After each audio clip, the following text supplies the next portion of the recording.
Hello, I think we are live. So welcome to this afternoon's session. I hope you've been having a great day already. I've not actually been able to come into the other sessions because would you believe it, I'm actually in Windsor Castle. I never thought I'd be saying hello and welcome to Windsor Castle, maybe in a different world, in a different dream. But here I am in Windsor Castle, where I've been at a leadership event, which has been fantastic.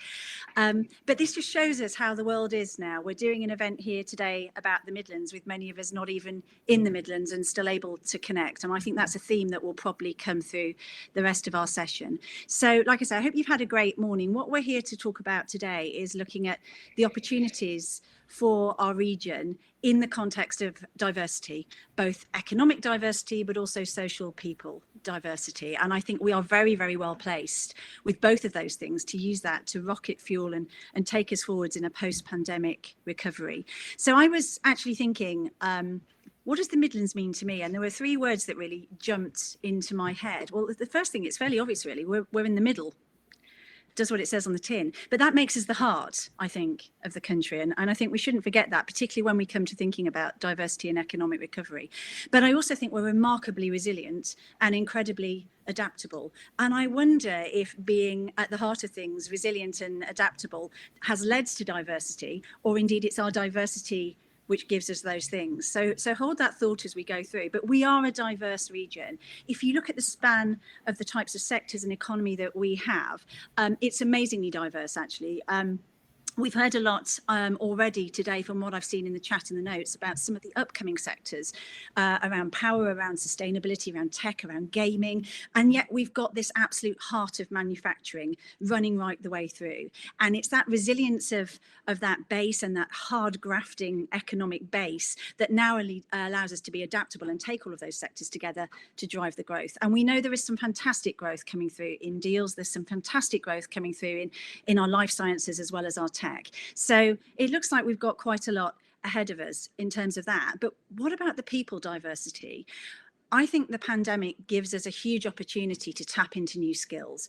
I think the role of our superb higher education in the region can also help us tap into those wonderful skills that we have and perhaps get access to more talent because we're now working differently as well. So these are all things that I'm sure we'll be talking about with the panel.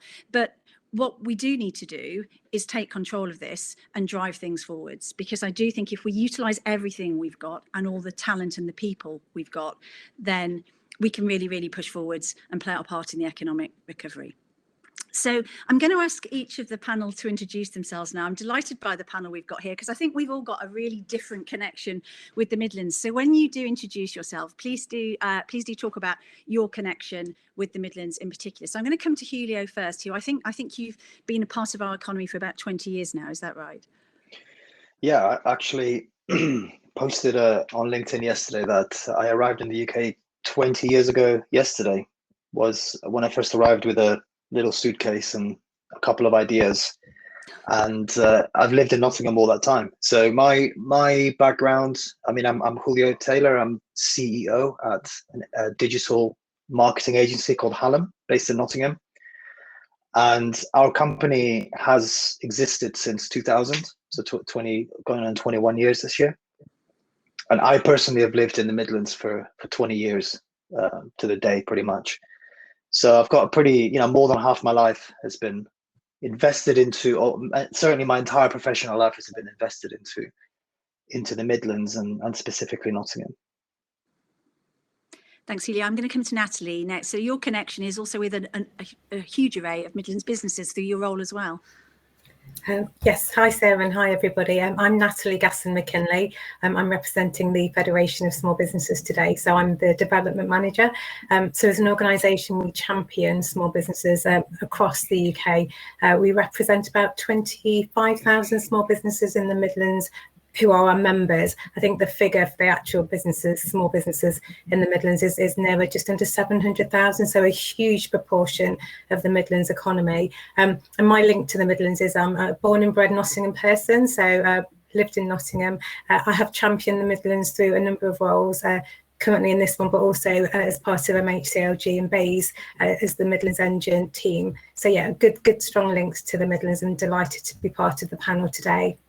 That's an amazing statistic, 700,000. I think we've got 900,000 businesses across the Midlands. So it's such a high proportion of them being small businesses, which kind of brings me to Paul, really. So you've had that connection with business through working in and for the chamber, but also now you're in private business again. So yeah, hi Sarah, and great to be here with everybody. I feel like I'm redressing the balance for the West Midlands slightly, because I've sort of been based in and around Birmingham for about the last 15 years. Obviously, recently the Greater Birmingham Chambers of Commerce. Prior to that, at Aston Villa.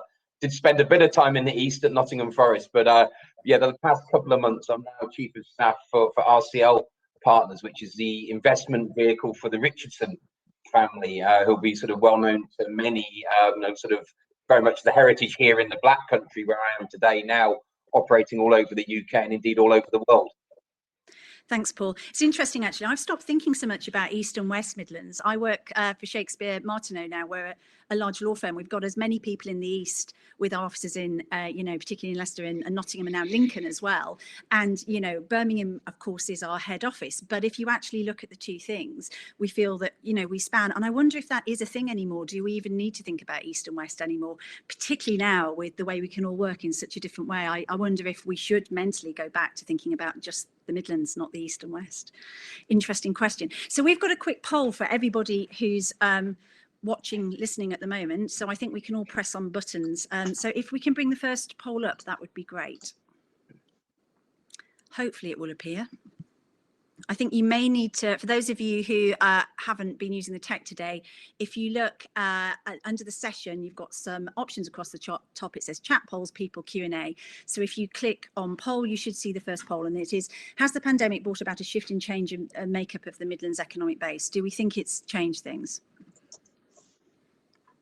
Okay, so at the moment, we've got about 79% of people say yes, and about 20%, 21% say no. So interestingly, is that what you would have expected, Julio, from looking at that poll? Do you think we have had a shift? Yeah, absolutely. I think the pandemic, caused quite a big shockwave at the start. I think, the whole planet went on pause, obviously, but very quickly, I think we began to see the opportunities, and I think that has caused quite a big shake-up, partially in terms of where people are able to live. I think it's opened up the doors to companies to recruit wider and better, and I think it's opened up the ability to do business. One of the things I talk about quite a lot is, in our industry, there's always been, and I think in yours as well, Sarah, there's always been this thing about London-based agencies or London-based law firms. And since the pandemic, I think that's kind of not that relevant anymore. And I think you can do business anywhere now, and you can jump on a video call and sell or work with almost anyone in the country. I think that's kind of like a great equalizer that I think is behind the biggest of the shake-up and the shift that you mentioned. I would certainly agree with that.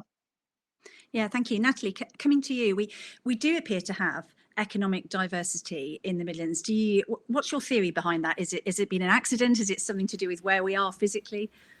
I think as a region, so we were at the heart of the Industrial Revolution in 1771, and I think we've never stopped. I think there's this misconception that people either come through the Midlands to head to the north or go to the south, and I think they stop here, they create businesses here, they start homes here, they study here. And I think our biggest issue is our narrative, actually, and how we might curate that narrative to say, we have a brand of our own and we're proud of that. And it was really interesting at the top of the introduction, Sarah, where you talked about the East and West. And I was just doing some Google searches earlier before the panel call today, and I put in the Midlands, and inevitably it brings back West Midlands data. And that to me says, actually, there's a hell of a lot of work we need to do internally and externally about what the Midlands is and who we are. So I think historically we've always been diverse, we've always been a melting pot, we've always been a place where people come together to settle, to set up businesses. But I just think actually we probably need to bang that drum a lot louder than we do, and certainly need to get on top of the data analysts about the Midlands being the East and the West Midlands. Yeah, thank you. Paul, what's your take on this, having been in the region for a long time, albeit on the west, as you said earlier. 6 months in the east. I mean, I love the poll. So I think that the fact that the majority of people are saying the Midlands is going to perform better, or our time has come, sums up the sense of energy and enthusiasm we know is bubbling around here, and the positivity that certainly pre-pandemic was really palpable. I think the challenge for us all is to harness that and make sure that it really does happen, because we don't have any sort of divine right to outperform until we come down to hard work. I mean, I do think there's a divide still. I think that the Midlands does operate as a west and an east, and there's tons of reasons for that. I mean, certainly connectivity is so important. And I commuted for a period from Sutton Coldfield over to Nottingham, and when you try to go east and west, and this is all across the country, it's a nightmare. We're not geared up for that. And I think that certainly in the pre-pandemic world, the physical challenges were a real issue. I guess we're now evolving, and it'll be interesting to see if that can help make it more cohesive. There's just one reason why something such as Midlands Connect, which is a part of the Midlands Engine, but Midlands Connect being the sort of the transport-led arm of that, is so important, because we do need better connectivity so that we can travel. Because if there's something happening in Nottingham and you're in central Birmingham, you sort of think, am I going to get over there? It's a whole day. And I think we need to make that far better, because it's not that far in terms of distance.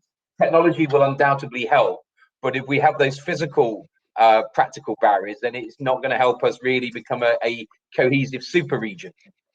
Yeah, thanks, Paul. Julio, if I come to you, I've been through a little debate in my own mind, actually, about this physical connectivity versus the digital connectivity. Now, of course, given what you do you think that matters? Do you think, is it all about digital investment here, or should we carry on with the infrastructure investment? I think it does matter, because there is a convergence between physical and digital businesses, right?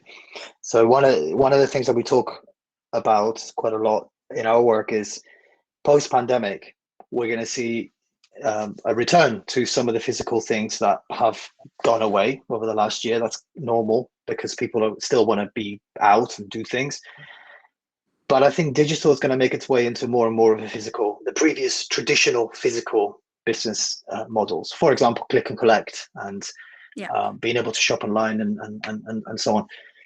So I think, excuse me, I think we need to stop dividing the physical and the digital. I think we need to think of it as a converged future. And I think that's where I think there's a big opportunity first to modernize and to invest in both the infrastructure and the capabilities for companies to become digital first. And secondly, I think there's also an opportunity to make the most of the talent that there is in the Midlands to maximize this digital economy. I think it's untapped, and we see, obviously, in the business that we're in, there's actually quite a lot of very successful digital businesses in the Midlands, and I think it's something that could be the start of like Natalie said before, mentioned an industrial revolution. I think we're about to begin a new one, and I think we should be a part of that, in my opinion. Why not? Absolutely, why not? Yeah, and it does feel, I personally think we are well placed, as I think one of you said earlier, to really drive that, not just wait for it, but drive it. So Paul, you've been involved in things. You mentioned Midlands Connect. You've been involved in the Midlands Engine. Pre-pandemic, some of these organisations were operating in a certain way and doing what they could to support investment, to support diversity, to bring people together. Do you think that needs to shift in the wake of the pandemic? Have things changed, or we go back to trying to push the region forwards the same way we did before? Yeah, I mean, I think the East-West debate is actually quite important for the Midlands Engine, and because it was a sort of a government-created initiative, I guess a bit of a counterpoint for us here in the region to the Northern Powerhouse, and so it was sort of an artificial creation that was put together. We all get it. There's a Northern Powerhouse, or what do we call that piece in the middle? But it maybe didn't really fit, or hasn't fitted with a sort of functional economic geography. I think here in the West Midlands, why the LEPs have worked really well here, and indeed across the country, and then why the wider West Midlands Combined Authority, which was only set up in 2016, has worked so well, is because there's a logic to it. It makes sense, and the point being that we've got to be very careful, I think, not to try to just fit some of these organisations into neat boxes because it suits someone else's agenda who actually isn't from the region. And we maybe need to, there's certainly room for the Midlands Engine, the scale, being able to go out globally, 12 million people, or multiple businesses. Yes, that's going to resonate more when we're be it in Boston or Beijing or wherever. But what we can't do is just assume that's the one and done answer. And I think we've got to keep pushing, we've got to keep challenging, we've got to make sure that all of these vehicles, all of the sort of public sector led or public private bodies are really fit for purpose and are making a positive difference. Because otherwise there's a risk that we kind of get a bit on cruise control and assume that it's happening. And that's back to what we were sort of saying in the poll. I think coming out of the pandemic and this terrible economic shock, we're going to have to really be on our game. We're going to have to really push hard and fight if we want to reach more benefits, are sort of tantalizingly within reach. So there's a bit of challenge, I think, for all of us, isn't there, to sort of not just go, we've got the Midlands Engine, it'll all be fine. We've got to sort of make sure, is it fit for purpose? What are the different pieces that are fit for purpose? What are really driving collaborative working and allowing sort of talent to come through? And certainly, as Julia was sort of saying, we're into a new era now. We've got to make sure that we kind of give people the chance to get to the table and to shape the future. Yeah. So important. So Natalie, with the hundreds of thousands of businesses that you look after, what do they need to get to the table? How do the big businesses, all the organisations like Midlands Engine, help them get to the table? There's so much Paul has just said that I agree with, and I think the huge issue is we've talked about the diversity of the region, we've talked about, and that's the residents and the businesses. I think the challenge is always going to be that commonality of, what are the common goals and actually what do we want as the Midlands? And I think traditionally we've done that by looking at what's the same. And I think partly we need to look at what's different between those organisations to truly understand where are our strengths across and understand we don't need to compete. So I think businesses all need something very different. So you look at the sort of self-employed and micro businesses, what they need is a very simple business support landscape. They need to know who they need to go to do a tax return, to trade in the EU now. They potentially want to know how to furlough staff. But then you look at a medium-sized business who potentially are a high-growth business now. They need something very different. They need something which is going to take them to the next level. So they might need an angel investor. They might need a peer-to-peer network. They might need some guidance around mentoring. And then you look at the larger businesses who, whilst all of those have a net zero target or have a responsibility to, the larger organisations are being scrutinised there more. So I think what we need to understand is the differences and how we can support each business during that life cycle, and understand the ecosystem of the Midlands. Again, we've talked about how diverse it is, what it needs, but what does that mean to the residents? And I'm a big believer in hearts and minds. And as Paul said, I think there's a danger when we look at organisations like the Midlands Engine partnership or LEPS. People think actually it's their role to do that, but it's not. Actually, I think it's their role to amplify and champion and be a catalyst and to bring people together, and to have that one cohesive voice. But that in itself is a challenge. So I'd like to see us look at differences, which is always a great starting point with diversity, and embrace those strengths. Thank you. I'm just looking at the chat. We've got a bit of a debate starting here. So Clive, who I work with, saying great news about better train links today between Nottingham, Nuneaton and Coventry. So some of what you were talking about there, Paul, resonating and coming through. Tom asking, do we only represent Birmingham here today? Well, actually, I guess we've got offices in Solihull and Stratford. So when I say West Midlands, I'm definitely thinking in a broader sense. I don't know how many of the rest of you do you go further than Birmingham, Paul, certainly in what you do at the moment? Yeah, no, I mean we're all over the country really. So I mean I think that's the thing. I would say that we shouldn't get too parochial yet. Birmingham is the second city in the country. It's a great city. It's the Birmingham local authority area. It's like 1.2, 1.3. So it's the mothership. And there's a sort of sense where let's all work with that. It doesn't mean it's better, but it's got that size and scale, which, you stack up and collectively we can play in that. I think if we do too much sort of navel gazing and thinking, oh, well, we've got to have place X have the same, then we're kind of almost doing ourselves down. And so I'll sort of a little bit fight the corner for Birmingham there, say we've always got to make sure we get that balance, but what we shouldn't do is sort of then almost suppress Birmingham. We've got to play to our strengths, like in the UK, isn't it? You know, I want more devolution without a doubt. I want us to level up. But London is an amazing city. London is a global city. And for us as a UK, we've got to sort of play to that. That benefits us here in the Midlands as well, doesn't it? What we shouldn't do is go, oh, well, you know, we're kind of sort of put the drawbridge up and we don't want to deal with it. So I think we just need to look at it and go, Birmingham's a wonderful place. It's transforming itself right now. Let's use that as a bit of a catalyst and a starting point, and sort of spread the love out across the whole region. Yeah, thank you. And Tom's just come back online to say, actually, he thinks we're all right in terms of representing different parts of the region. Thanks for that, Tom. So it's everybody else that needs to sort it out, apparently.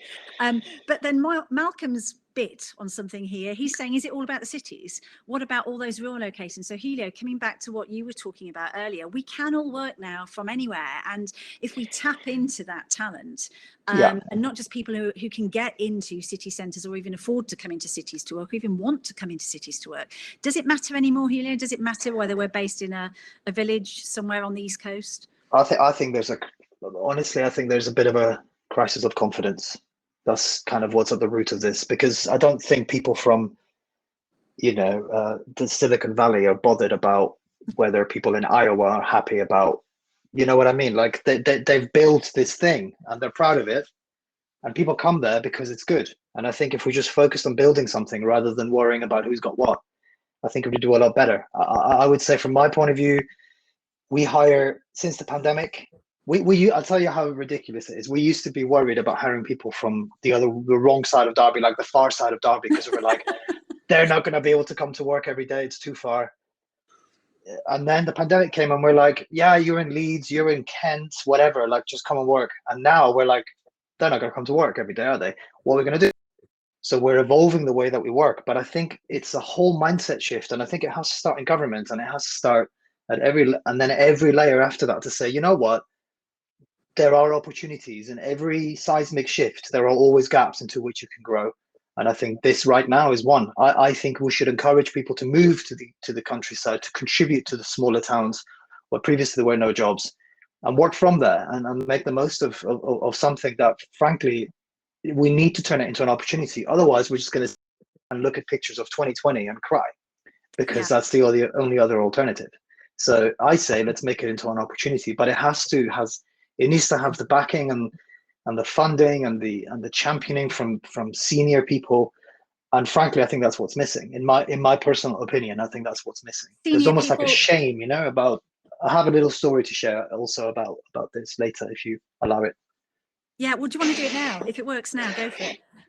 A few years ago, I was at I used to work with a large brand, very large brand, and they worked with a lot of different agencies, and we had a little conference of agencies in London, and I went down to this meeting where all the other agencies were there, like media agencies and packaging and all these different people. And one of them came to me and said, hey, so where have you traveled in from?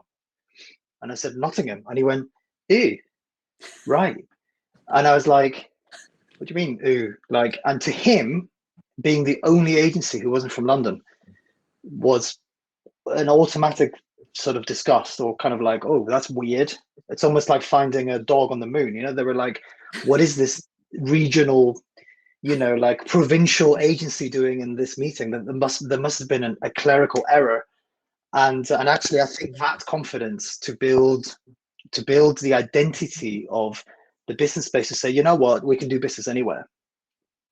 Not despite the fact that we're in the Midlands, but because we're in the Midlands and we have all these people and lower rents and lower shipping costs and a central location where logistics are easier to manage and all these other things. And to me, I wasn't offended by what he said, but that reaction, I think, is quite telling. And I think that still applies, even 10 years later, still applies, I think. Yeah, I'd like to think post-pandemic it will apply even less. But what I love about some of what you're talking about, Helio, is you're talking about connecting talent from outside the region into the region, and actually taking all of our talent in the region wherever it may be, you know, and saying, giving permission to work wherever and do a fantastic job and bring the region together to offer our fantastic product out there. Well, one of the questions, I was going to say, when you said senior people, which are these senior people that need to give it permission? Is it employers need to say to their people, do you know what, we want you in the workforce, you work when you want to work, where you want to work from, we just want to get the best out of you. So if we can marry your life and your work together in a way that works for you, we've got more access. Is it that kind of permission? When you I think it's both. I think it's the companies need to be open to hiring from anywhere. I mean, one of the questions I ask people is, in a world of remote work, what does immigration actually mean? Like, does it mean you work somewhere, or does it mean you live somewhere? Because right now those lines are very blurred, right? So we've hired some really great people from Yorkshire and from Kent and from other parts of the UK. Are they based in the Midlands or not? Professionally, they are. They get paid out of here. Is that good or bad for the region? Like, it's, you know, these things need to be defined. In terms of who should champion it, I think the highest profile possible. I think MPs should get involved. I think more support should be given to businesses to have a little pride in the way that maybe the Manchester have done a good job with this. Yeah, well, they've certainly got the story out there, haven't they? I mean, that their story resonates with most. Natalie, I'm going to come to you again. I mean, obviously you see a huge amount of diversity across the businesses, a huge array of talent with the businesses that you work with. Do you think the entrepreneurial talent is picking up? Do you think that it's going to grow even more in a post-pandemic world? Absolutely, I do. Whether that's for the right reasons, I think, is debatable currently. So we're seeing huge numbers of startups because people have been furloughed or made redundant. So time will tell actually how viable some of those businesses are. However, we've always had in the Midlands strong entrepreneurial spirit. There's always been, you know, we looked at the numbers at the start of this conversation. The number of small businesses that we have says it all. And I think very often when we talk about the Midlands Engine or labs, we talk about key sectors, and actually that's not something smaller businesses necessarily do. They won't particularly say, I'm in aerospace or I'm in automotive or I'm in manufacturing, whilst they might be part of those supply chains and make vast contributions. I think that tapestry of what they do is much more complex. And then to take some of Paul's earlier points, I think that's sometimes why the policy doesn't always translate on the ground. You know, I believe in the vision of the Midlands Engine. I believe in us championing that. But if you explain to, you know, a small jeweller in the heart of Derby city centre, what part do you play in the Midlands Engine? Or, you know, what does levelling up mean? What does productivity mean to you? Then that's where we start to come into to issues there. So I think it's about how do we harness all of that capability and that opportunity into a language that resonates for everybody and makes sense. And, you know, Julio's talked about what does it mean to work somewhere and live somewhere and be online. I think it's great for having that conversation. I think, though, actually for some of the physically located businesses, we need to have that conversation on, you know, how do we champion the Midlands and how do we bring everybody with us in order to reach some of those targets? Because without that collective force behind what we're trying to do, just having government trying and cajole us in that way won't help. Yeah, thank you. Paul, if I can come on to you, partly with your previous hat on as well, do you think Midlands entrepreneurs are properly supported? I mean, were they post-pandemic? Do you think it's going to get any better? Is there light at the end of the tunnel on that? I mean, I suppose, again, sorry for the Birmingham reference, because it's going to apply more widely across the Birmingham, city of 1,000 trades. You know, in a way, it's always had an entrepreneurial spirit here. If you think of the Midlands, like you said at the start, Sarah, but we're in the heart of the country. Well, most great cities or conurbations are by a great river or by the ocean or by mountains, and we're not, you know, in the main. And so it kind of doesn't make sense that almost we've come about because we've needed entrepreneurial spirit to do that and to generate all the stuff we've seen in the past. So I suppose it's always been there, and I think that the conditions are good. There's lots of opportunities, some brilliant support systems out there, loads of different hubs and the like. You know, we know we've done really well in terms of startups over many years now. The survival rate is an issue, and what we've got to do is move beyond that line. And I think start looking at how do we build out. That's where I am now, you know, with the Riches and Enterprise Fund, which is actually targeted at, we're looking to invest in established businesses. So it's growth capital. It's that next stage. And how do we help businesses who've got a proven track record get the investment to go on to the next level and to really do some. So, Paul, can I just dive into that? Because for those people who don't realise what it is, I think this is a brilliant idea. So for me, diversity in our economy is not just about different sectors, but it's also about different sizes of business. And what you're doing as a larger successful business is creating a fund to help those startups and to help that success rate that you've talked about. So there's something lovely here, isn't there, about the guys a bit further up the food chain helping those who need a bit more of a hand. And look, it's not philanthropic. We're there to invest in good businesses and good management to drive them forward. But I think that is the sort of the natural cycle. But I was just going to quickly say as well, I think, and Julio mentioned it, and I really believe in this. We've got to have more confidence. I think that as individual cities and as a region, we're great. We've got loads of good things going on. We've got loads of issues that we've got to fix as well. But everywhere it does across the world, and almost let's crack on with the doing, rather than always checking. Yeah. We are great, aren't we? I think we're great. Can someone please validate that we're great? We've got a tram. It's amazing. They go, it's good. It's all happening for the right reasons. But I kind of wish that we just had that little bit more of an injection of confidence and self-belief, so that we start striding forward sort of more. And you know what? When he went down for that pitch, and I've been in similar situations. And where are you from? I'm from Birmingham. Oh, well, sorry to hear that. I'm like, you know what? But we're going to be better than you, and we're going to win that business.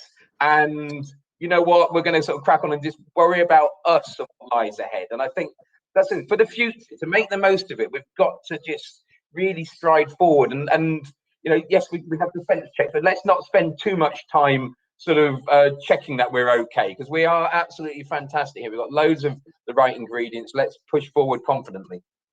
So I agree with that.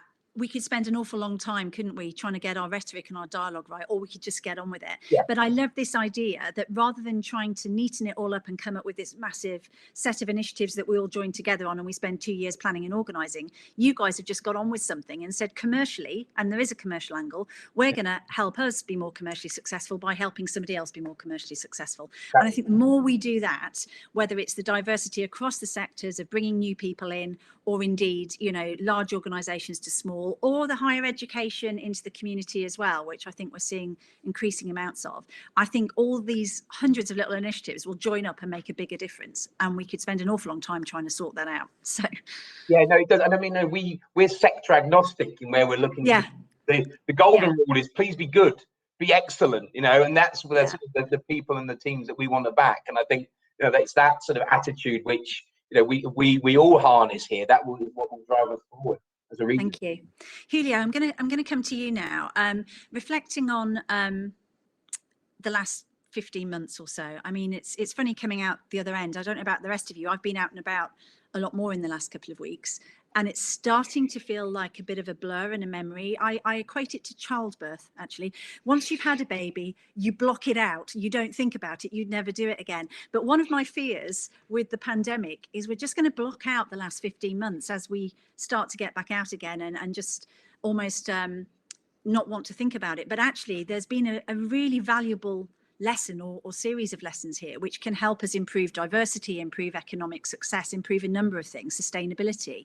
What are the lessons that you've taken from the pandemic that you don't want to forget about, that you want to take forwards with you? I'm going to ask all of you this question, but I'll start with Julio.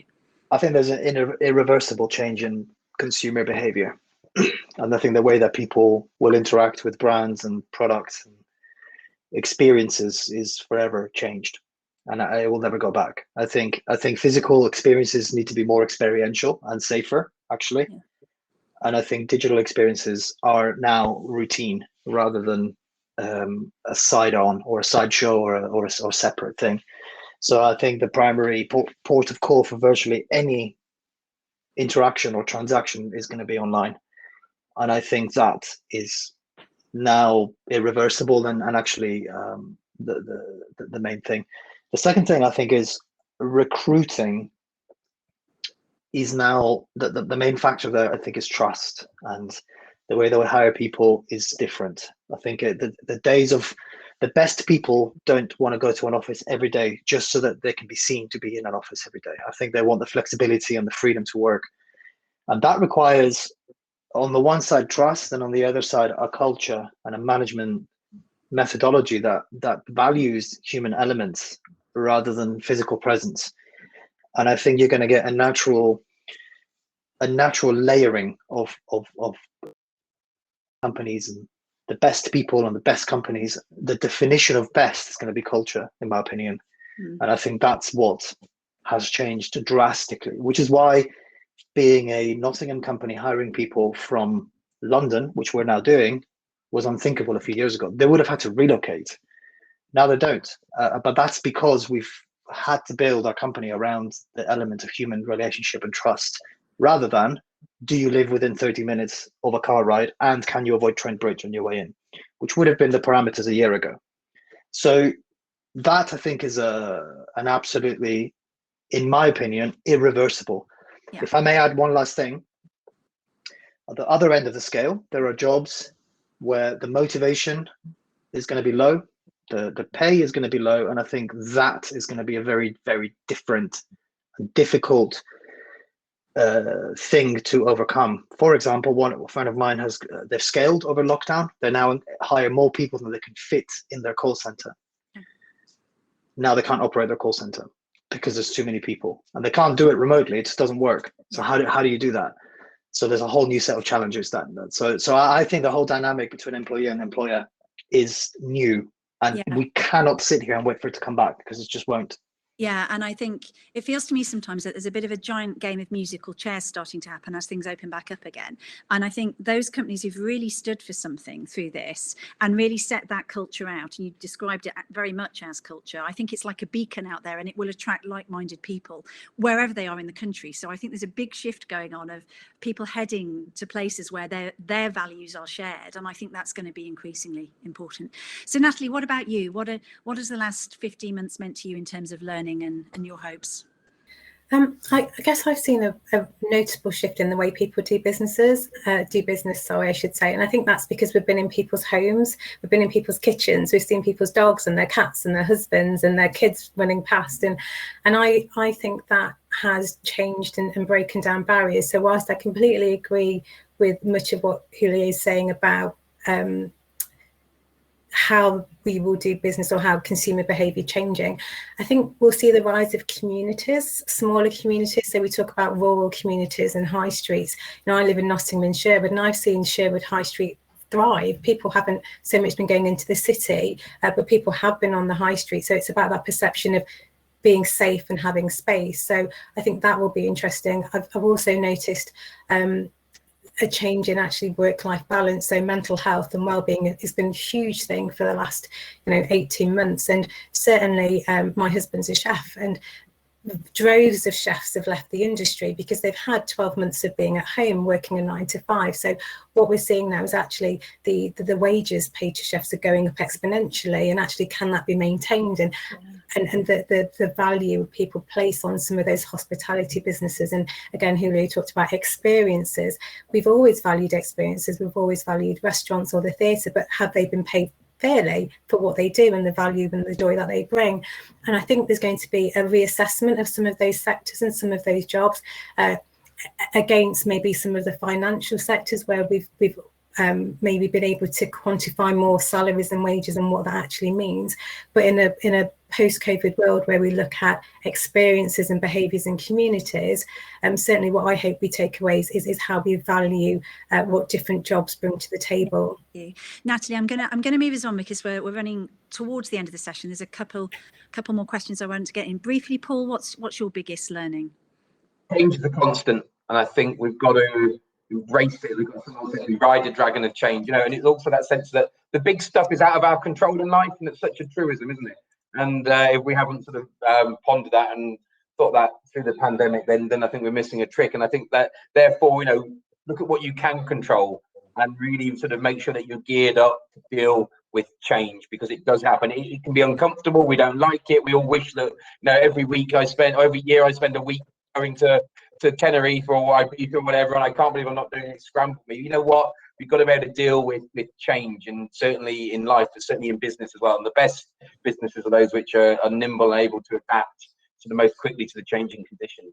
Yeah, thank you. That agility is so important. And I come back to where I started. I do think our region has reinvented itself many times, and I think we're very capable of reinventing ourselves again quickly now as well. Some lovely stuff in the chat actually around hope and people agreeing that some of the attitudes towards diversity are irreversible. And a really interesting question from Mary that I don't think we have time to answer, but it's made me think, are our leaders of tomorrow equipped with the right skills to manage these changes going forwards? Really, really interesting question there. I think we're going to see a big shift in how people lead and manage. We've got a couple of polls that we'll do very quickly before I then come back to the panel for a kind of one sentence, almost manifesto for the Midlands to sum up. But if you head back into the poll screen, hopefully our next poll is there. So there's a couple of questions. So the first one says, do you agree that diversity will play a key role in economic recovery? So this could be, you know, people diversity and or economic diversity. So do you agree that diversity will play a key role in economic recovery? And then we have a second one, which says, assuming you think that is the case, who should take the lead in rocket fueling this? Who should absolutely take the lead in rocket fueling, tapping into that diversity to grow the Midlands? And we've got some choices for you there. I'm sure there are a few others, but who primarily would you look to drive it? So, sorry, Paul. It's a combination, isn't it? There. So just really quickly on the last one, because I believe it. Yeah, you know, it's private enterprise which drives things. Like we're the wealth creators. Yeah, we've got to get on with it. You need the right conditions to make that possible. I think if any of us sit back and wait for local government, national government, the Midlands Engine to do it for us, we'll be waiting an awful long time. It's got hasn't it? We're just about to run out of time. So very quickly, it looks like everybody agrees that diversity is vital to help drive us forwards. And it looks like most people agree with you in that 52% think business need to drive some of this forwards. I agree the right incentives need to be in place to get the right, whether it's tax breaks, whether it's the right information about the tax breaks that already exist around things like the EIS scheme and things like that. But ultimately, it looks like business needs to be at the forefront of it. So Natalie, I'm just going to come to you for your one-line summary, your one-line manifesto of how you would push the Midlands forwards. I'd say we need to understand the diversity of the sectors and the people and champion each other. Thank you. I love that championing each other bit. I loved what you said earlier as well about one size not fitting all and adapting to the difference that we have rather than trying to make it homogenous. Julio, last word from you. I think that mindset comes before process, and I think there is a lot of work to do to build confidence and momentum and to give people the belief that you don't have to be, you know, there's no homogenous answer to this. I think Paul talked about leveling up and decentralizing, but I think it starts at the top, and I don't hear anyone at government talking about these things. Yeah, maybe they've got better things to worry about, I don't know, but yeah, that's a whole different debate. I think we could have it if you like, Sarah, no problem. Probably one that's going on somewhere in Parliament at the moment with Cummings out there today giving us evidence as well. But Quite. Paul, final words from you, Paul. Let's make it happen. You know, I think the more people can collaborate, can come together and approach it with an open mind, you know, the better. If we grow the cake, then there's more cake for all of us, isn't it? So I love that phrase. Yeah, I talk about cake a lot. One other thing, just to finish from me. So I'm, like I say, I'm randomly in Windsor Castle today. It looks like the Queen's got decent Wi-Fi, by the way. I just thank you. It's worked very, very well.